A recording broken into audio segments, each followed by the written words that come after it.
Finally, we wanted to point out that there are several new configuration variables that will be included with the Civil Select Series 3 release.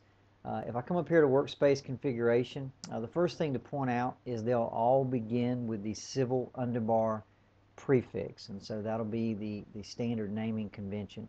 Now there are quite a few. I've got them in a spreadsheet here. You can see as I scroll through here, there's about a dozen or so configuration variables.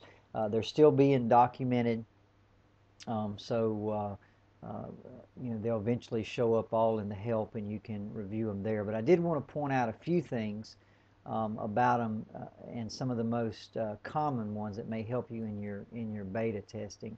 The first one is the default station lock. This is analogous to the even and increment station locks that we have now in the current products.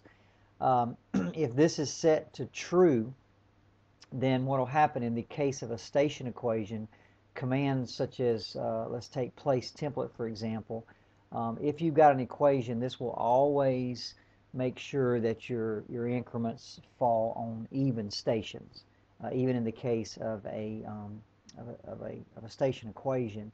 If it's set to false or it's not set at all, then it'll just allow your stations to fall where they may. We've also got one called Civil Disallow Reference Deletions. What this does, let's say for example I've got an alignment and I've created edge of pavements that are in relationship to that alignment.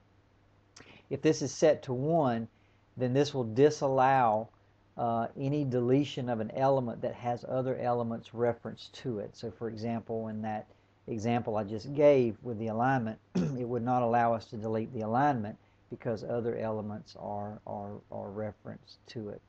A couple of others, or 3 others that may help: the civil roadway, the template library variable here, again pointing to the template library. The survey style file, either the XML or an XIN file, and then of course in the inroads only we would point to the civil XIN file and its location. So again, these are just some basic ones that I wanted to go over here. There will be several more, and documentation will follow in the help as it comes online.